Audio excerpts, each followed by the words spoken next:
Do you ever wonder why we cry? It's a simple thing, and so many times we don't care about it. But today we're gonna explain you why we do that and why it's good. When you cry, a fluid came out of your eyes. That fluid contains water, mucus, and other substances. That fluid is better known as tears. When you cry, you liberate all the stress that is in your body. That's why many people believe that crying is a good thing. Did you know that crying is not the same for all ages? Scientists believe that until they reach the adolescenthood, where their hormones are so high elevated and there occur some change. Researchers believe that girls and boys do the same amount of crying.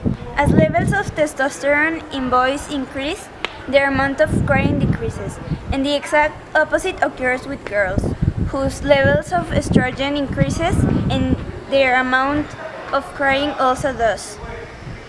Researchers say that other factor that can make a difference between girls and boys in this aspect is the prolactin, which is the protein that makes women have breast milk, that controls it.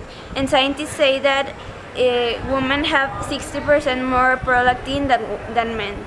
It is believed that these elevated levels cause women to cry more because they speed up the endocrine system, which is the one that controls the function of crying. According to Women's Health magazine, at the middle age, men begin to cry more and get angry less, and women experiment the exact opposite.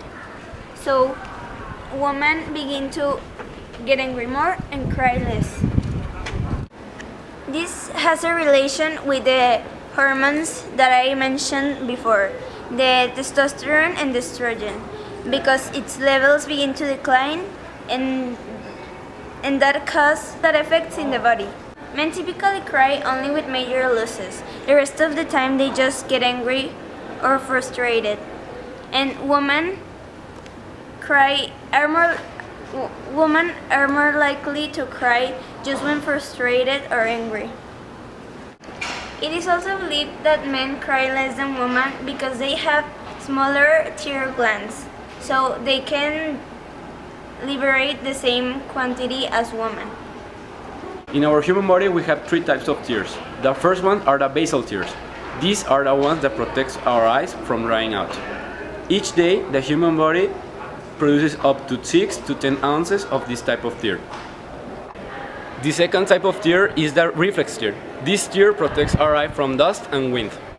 The third type of tear is the emotional one. I'll give you an example of this one. Remember when Bambi's mother died?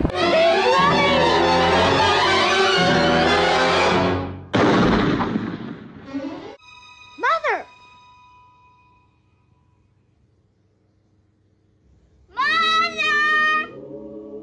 And if you cry because of emotion, that's the perfect example for this type of tear. Crying could be a safety mechanism of sort. Many conditions remain crying as a main symptom. Increased crying is also common in people with stress, by those who experience violent crime or another serious emotional upset, as well as soldiers returning from war. Holding your emotions can be dangerous for you. Emotional tears can cause elevated risk of heart conditions like hypertension. Other studies have shown that people suffering from such conditions as colitis or ulcers tend to have a less positive attitude about crying than their healthier counterparts. Overall, it is important to remember that crying is a critical part of the human emotional makeup, like laughing.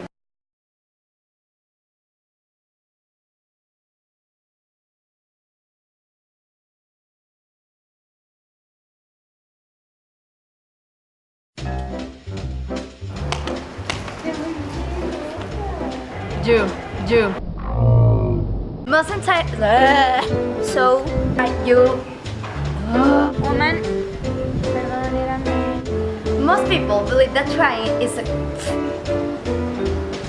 Dos, tres, ya. No puedo ver.